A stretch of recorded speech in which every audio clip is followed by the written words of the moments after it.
Okay, this is Biology Test 1 review, just on characteristics of living things and viruses. This is in addition to the questions that we've already gone over, the virus questions and the ones from your quiz on characteristics of life. So these are just some extra questions to get you thinking. Okay, question 1. Ignore the little 3 there. Which of the following is not a stimulus that living things sense and respond to? DNA, light, hunger, or sound? What I suggest you do is pause and either write this down or write down your answer and why you think so before you move on to the next slide where I explain the answer. Okay, and make sure you notice that it says not. And I've included those because they're very frequent on MCAS, so it's worth getting used to. Okay, the answer is DNA. So living things respond to significant things in their environment. And so examples we've talked about are how plants bend towards light. We've talked about how our mouth waters when we see food we're about to eat. We've talked about homeostasis, how the body maintains balance. For example, when you're cold, you shiver. That's part of how living things respond to their environment, and it's how we maintain homeostasis, it's how we grow, it's how we metabolize.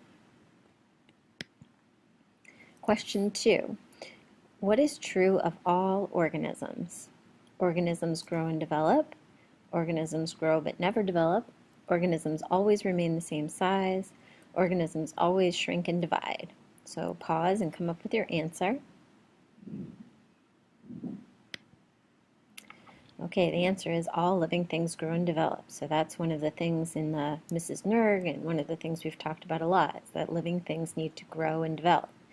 So we go from being one cell to many, many, many cells, and individual cells like prokaryotes, bacteria, that we're going to talk about in a couple days, also grow. So they'll go through a growth phase before they divide. Question 3. What is the smallest functional and structural unit of life? The membrane, the cell, the stimulus, the metabolism. Okay, so you have some typos here. Sorry about that.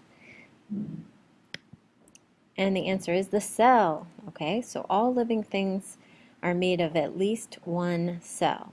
And the cell carries out metabolism, respiration, and growth. So the cell is like a little organism unto itself. And of course, there are unicellular organisms, one-celled organisms. And one of the examples we saw was a single-celled fungus, the yeast that we looked at.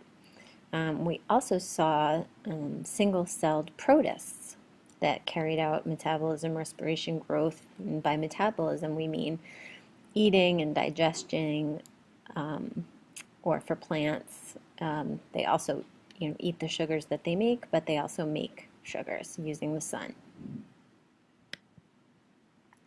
Question 4. Which of the following characteristics is shared by all organisms? All organisms are composed of 2 cells. All organisms can move. All organisms can smell and taste. All organisms can do photosynthesis. So you can pause here and think about your answer. And the answer is all organisms can move. And if you don't remember all the things that Mrs. Nerg stood for as a little way to remember, it was Mrs. Nerg plus all living things are made of cells, and the M is for movement. So you might want to refer to your notes. Question 5. Which of the following is the structure of a virus? Genetic material surrounded by a capsid, a nucleus surrounded by a membrane, organelles in a cytoplasm, mitochondria surrounded by a protein envelope. So which one of those is the structure of a virus? You can pause here. And the answer is genetic material, either DNA or RNA, surrounded by a capsid. And I know you can't see the details of the picture here, but here we have DNA surrounded by a capsid, and then it's also can be surrounded by a protein envelope.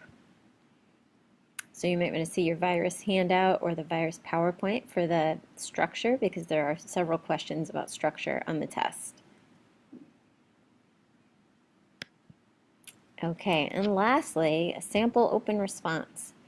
Describe a virus that infects humans. What are some of the symptoms? How does it pass from organism to organism? What is the structure? I think another sample open response I could have put here would be how could you prove that a virus is non-living, and ask you to describe two of the features that make a virus non-living. But this one, of course, would refer exactly to whatever virus you researched. And I'd be looking for some of the things that you had to know about your virus. So the answer, of course, is to review the virus that you researched, and if there was something missing, review it now. So some of you were missing a picture of your virus, so you couldn't comment on structure. Some of you are missing how it moved from person to person or from mosquito to person, so you might want to review that. Or you might want to pick a simple virus like influenza, the flu that we talked about a lot, which you already know pretty much how it passes from person to person. Okay, so my other advice is to study the questions that were on the sample virus questions that I gave you for homework and the characteristics of life quiz, as well as the characteristics of life quiz that's posted on Schoology. I will reuse those questions, but I might reorder them. I may reword them a little bit. So I would make sure you understand the content of what I'm driving at. And when you review viruses, remember that you're thinking about what makes viruses living or non-living. Now, biologists are considering them non-living, but why might you argue them living? So they're not made of cells, they do have DNA or RNA, they don't have any organelles.